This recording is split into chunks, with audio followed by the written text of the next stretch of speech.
Oh, hello there. I'm Bilchan. I'm Nimakung. I'm Banchan. In this class, I'll read to all of you. Chapter 2, Section 1 of A Tale of Two Cities, Book the Second Golden Thread. As. Ah. A Tale of Two Cities, Book the Second Golden Thread. Charles Dickens. Chapter 2, Section 1. You know the old Billy well. Oh, Dad, said one of the oldest of clerks to Jerry the messenger. Yes, sir, returned Jerry, in something of a dogged manner. Just so.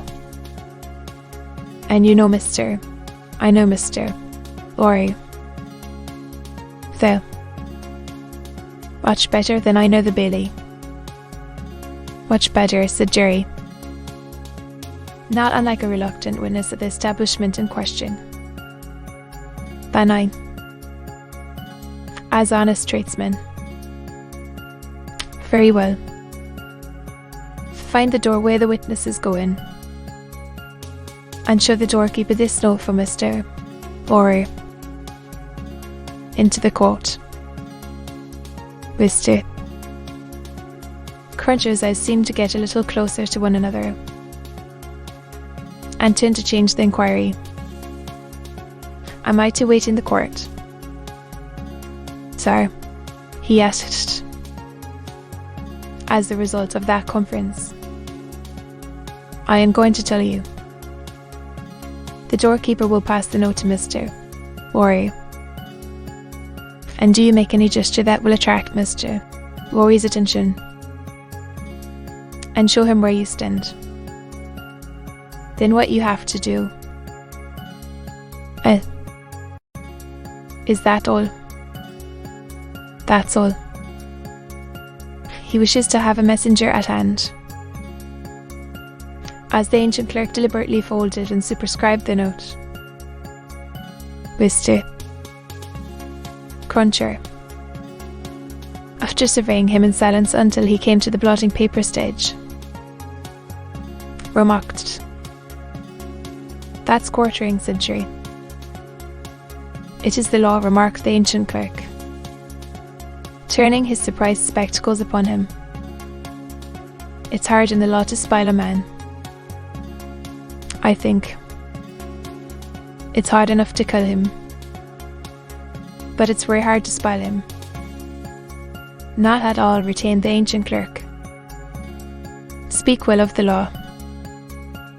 Take care of your chest and voice, my good friend, and leave the law to take care of itself.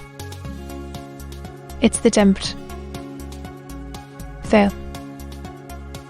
What settles on my chest and voice, said Jerry. Well, said the old clerk. We all have our various ways of gaining a livelihood. Some of us have damp ways, and some of us have dry ways. Here is the letter. Jerry took the letter, and then, remarking to himself with less internal deference than he made an outward show of, You are a lean old one. Two made his bow, informed his son, in passing, of his destination, and went his way. They hung Atterburn. In those days, but the Gael was a vile place, in which most kinds of debauchery and villainy were practised, and where dire diseases were bred. That came into court with the prisoners, and sometimes were struck from the dock at my Lord Chief Justice himself, and pulled him off the bench. It had more than once happened. Prisoners, and even died before him. For the rest, the Old Bailey was famous as a kind of deadly inn-yard, from which pale travel is set out continually, in carts and coaches, on a violent passage into the other world, traversing some 2.5 miles of public street and road, and shaming few good citizens, if any, so powerful is use, and so desirable to be good use in the beginning. It was famous, too, for the pillory, a wise old institution, that inflicted a punishment of which no one could foresee the extent. Also, for the whipping post, another dear old institution, very humanising and softening to behold in action. Also, for extensive transactions in blood money, another fragment of ancestral wisdom, systematically leading to the most frightful mercenary crimes that could be committed under heaven. Altogether, the Old Bailey, at that date, was a choice illustration of the precept. Lazy. They did not include the troublesome consequence that nothing that ever was run, making his way through the tainted crowd, dispersed up and down this hideous scene of action, with the skill of a man accustomed to make his way quietly. The messenger found out the door he sought, and handed in his letter through a trap in it. Borrow. People then paid to see the play at the Old Bailey. The door. Therefore, all the Old Bailey doors were well guarded except, indeed, the social doors by which the criminals got there, and those were always left wide open. After some delay and demur, the door grudgingly turned on its hinges a very little way, and allowed Mr. Jerry Cruncher to squeeze himself into court. "What's on?" he asked, in a whisper, of the men he found himself next to. "The quartering one," returned the man, with a relish. "He'll be drawn on a hurdle to be half-hanged, and then he'll be taken down and sliced before his own face, and then his inside will be taken out and burnt while he looks on, and then his head will be chopped off, and he'll be cut into quarters, if he's found guilty." "You mean to say?" "Sure you did. By way of proviso." "Well, they'll find him guilty," said the other. Mr.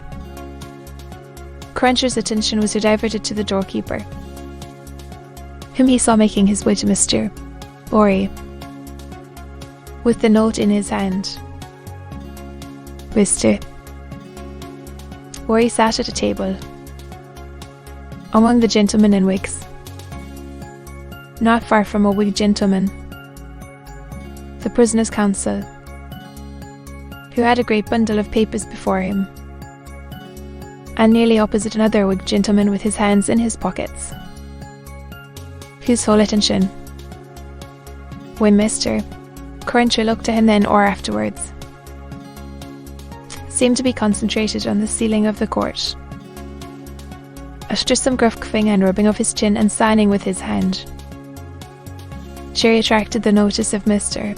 Boy, who had stood up to look for him, and who quietly nodded and sat down again. "What's he got to do with the case?" asked the man he had spoken with. "Blessed if I know," said Jerry. "What have you got to do with it?" "Then, blessed if I know that either," said Jerry.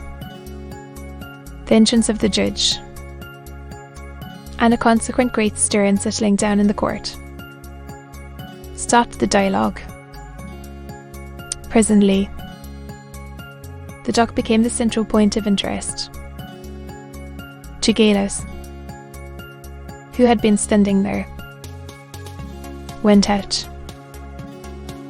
and the prisoner was brought in and put to the bar. Everybody present.